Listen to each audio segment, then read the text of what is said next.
Now on to a terror attack in the U.S. We are 5 days away from the start of the trial of Army Major Nidal Hasan, accused of slaughtering 13 people and injuring more than 30 others in 2009. Now we're getting a direct communication from him to Fox News and you.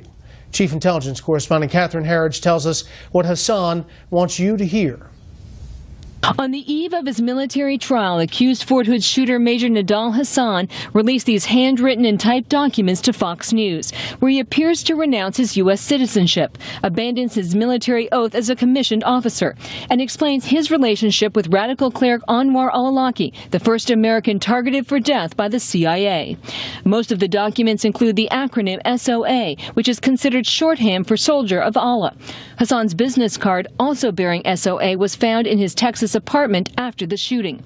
Hasan's attorney for civil matters, John Galligan, verified the authenticity of the documents and the signature, adding that the 42-year-old Army major, who was acting as his own attorney, directed him to provide the writings to Fox News. Quote, "He represented to me that he either personally wrote in longhand or typed the statements at issue. All of the documents were prepared by Major Nidal Hasan and were sent at his specific request to your network." Staff Sergeant Sean Manning, who was shot 6 times at the Fort Hood Readiness Center, first spoke to Fox News a year ago. With the Defense Department dealing with the attack in the context of, quote, workplace violence, Manning said via Skype the public should make its own assessment. The government has tried to deny that this was an act of terrorism.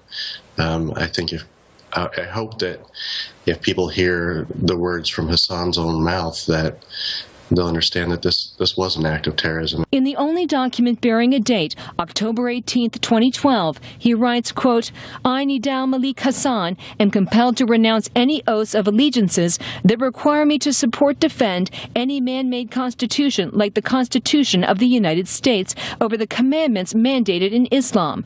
I therefore formally renounce my oath of office. This includes my oath of U.S. citizenship." In another handwritten document, he states, quote, "If I have made any mistakes, I ask for forgiveness and understanding." In the only typed document, Hasan declares American democracy and Sharia law are incompatible. Quote, "There is an inherent and irreconcilable conflict. In an American democracy, we the people govern according to what we the people think is right or wrong, even if it specifically goes against what Almighty God commands." Hasan also complains that America's ban on cruel and unusual punishment prevents the, quote, "flogging of a fornicator or severing the hand of a thief," which he says are punishments ordained by Allah.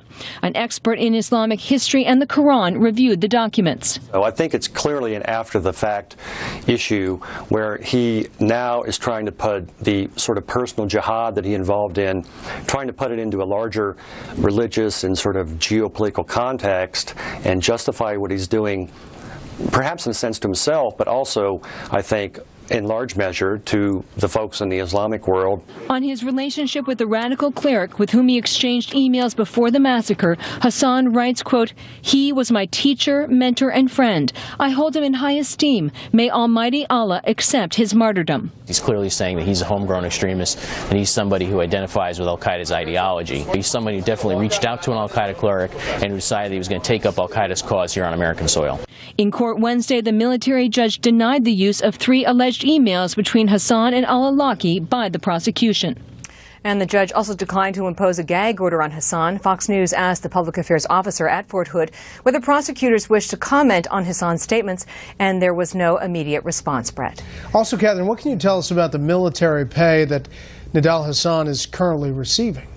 Well, until his time after the arrest, Hasan has received somewhere close to $300,000 in military pay. And for the survivors like Sean Manning, this is just disturbing and disgusting, given the fact that in these documents, Hasan appears to abandon his oath in the military as a commissioned officer.